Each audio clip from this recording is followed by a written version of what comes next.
Hello, ladies and gentlemen. We are fresh off the heels of NXT Great American Bash, and we are on our way to the Heat Wave.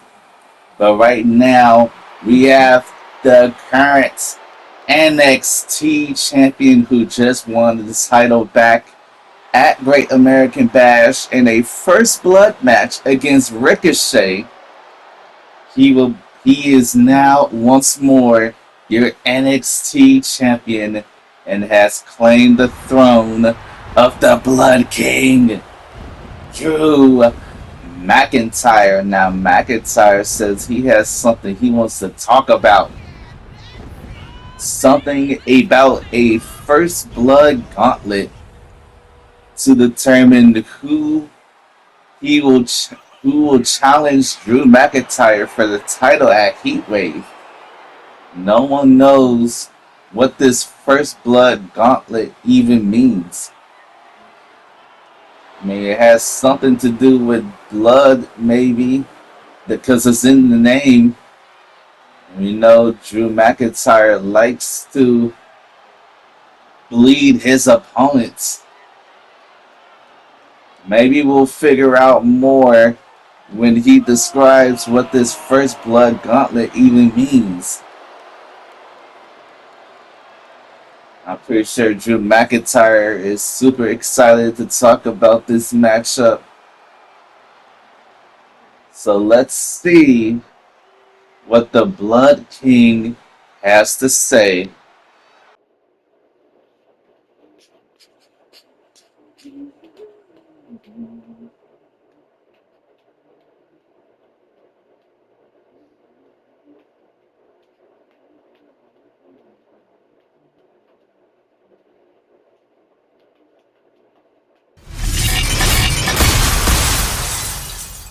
What an incredible announcement. Next week, First Blood Gauntlet. Whoever to eliminate your opponents, you gotta physically bust open your opponent, and the last one without blood wins and will be the number one contenders. That's an incredible matchup that's gonna happen next week. But right now, we have the NXT Women's North American Champion. Michin is here looking for some action going up against Cora Jade. Now, Cora Jade has been pretty impressive so far this season.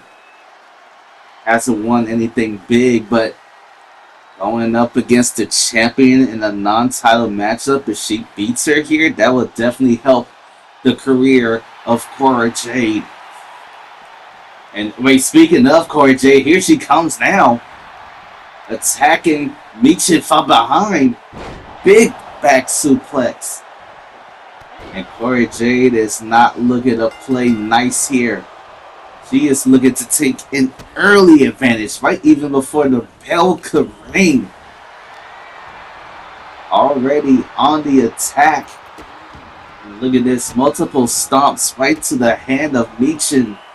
Michin was in a crazy matchup this weekend at Great American Bash.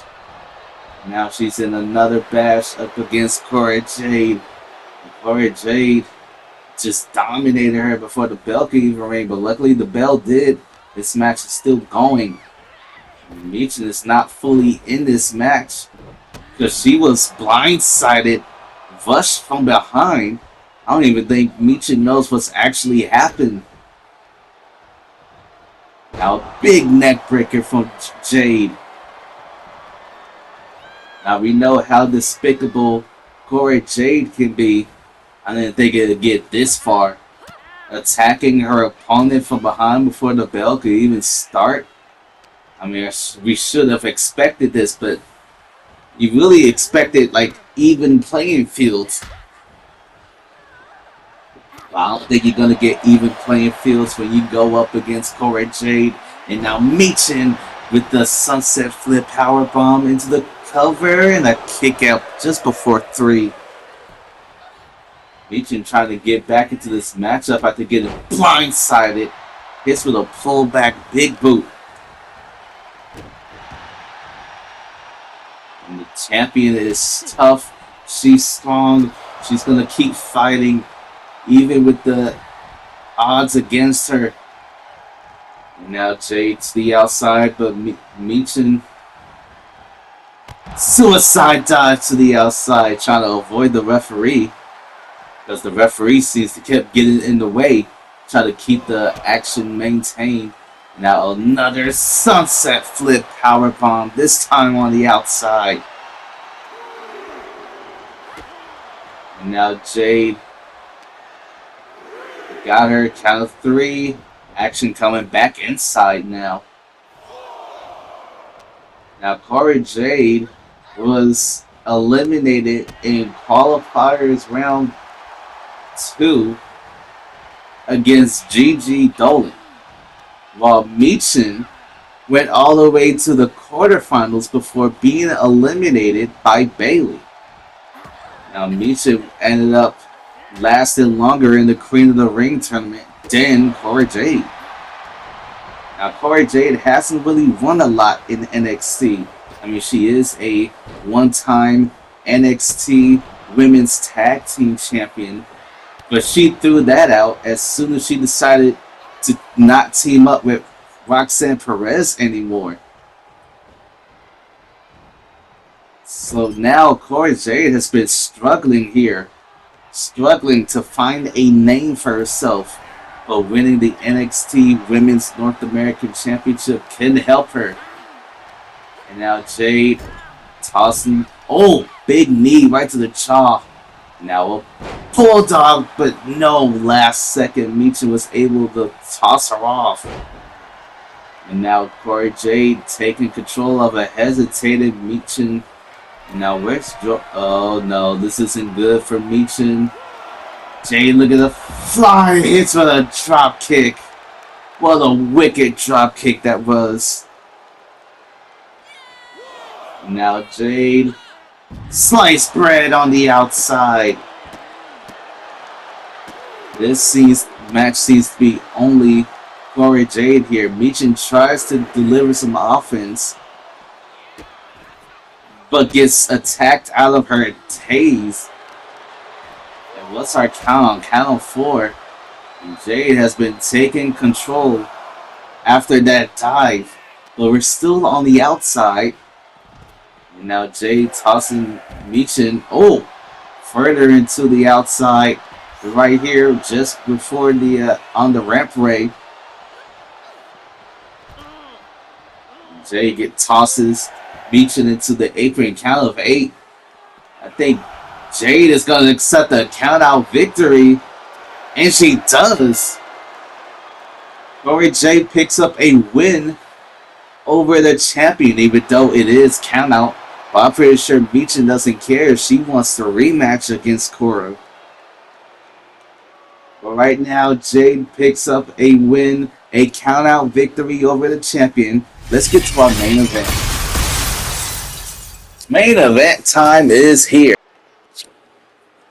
And it is the NXT Women's Champion, Rhea Ripley, who managed to successfully defend her NXT Women's Championship in an ambulance match against JC Jane. And we have no idea how long JC Jane might be out for. Who knows how Rhea Ripley is still able to compete after what happened in that ambulance match. Those two essentially just try to break each other. But in the end, JC had to take the brunt of everything to lose that matchup. And now Mommy is looking for her next opponent for Heatwave. Mommy has been on a roll here. She has only lost twice this season. Once by Scarlett, even though that was a fluke victory, after we discovered that not even the fluke again would stop Mommy. That was only because Thea Hell was assisting Scarlett to try to get in the head of Rhea Ripley.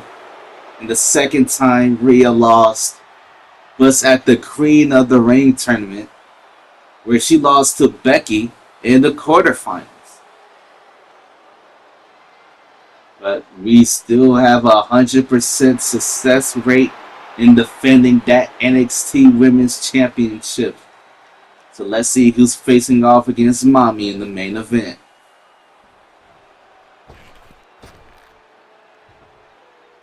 And it is Zelina Vega.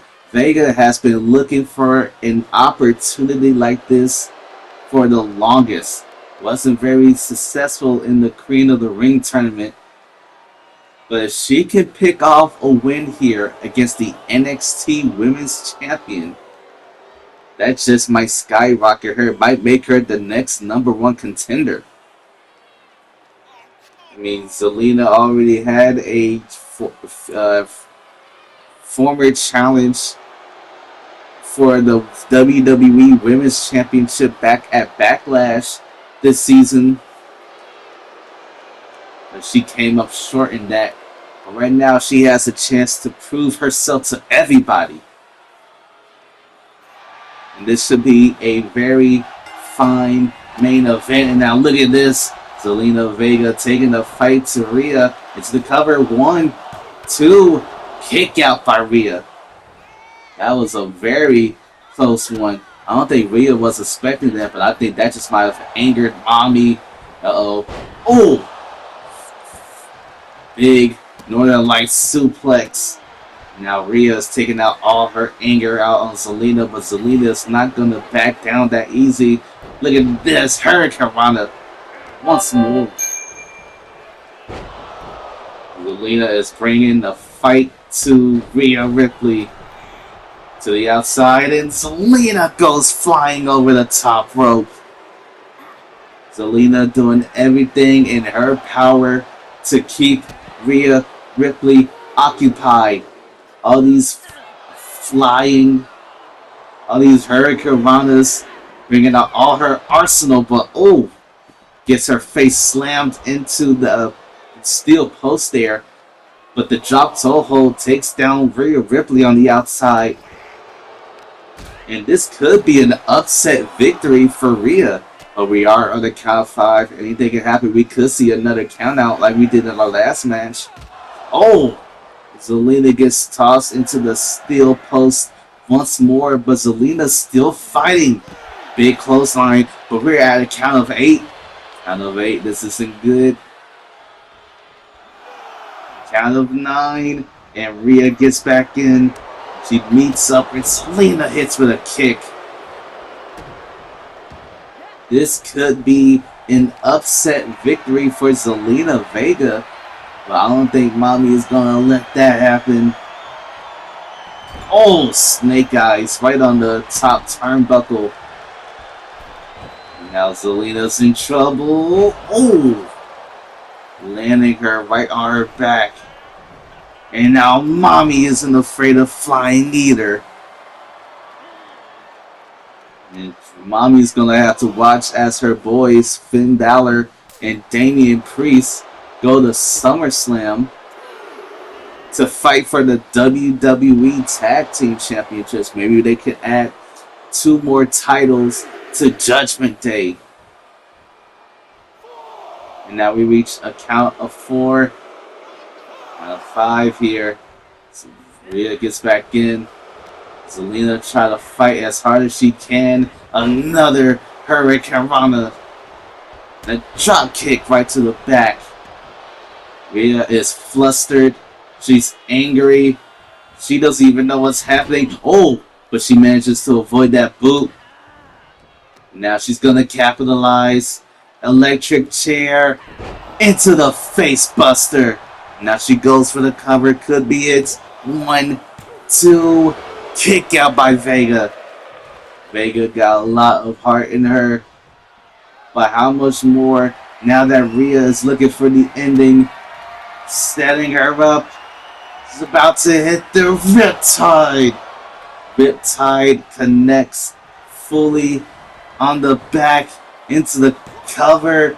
2, 3. And Zelina fought as hard as she could, but was overpowered by Mommy. The champion is your winner. But oh wait, hang on a second. That's Becky Lynch, the woman that beat Rhea Ripley in the quarterfinals. Maybe this is the match for a heat wave.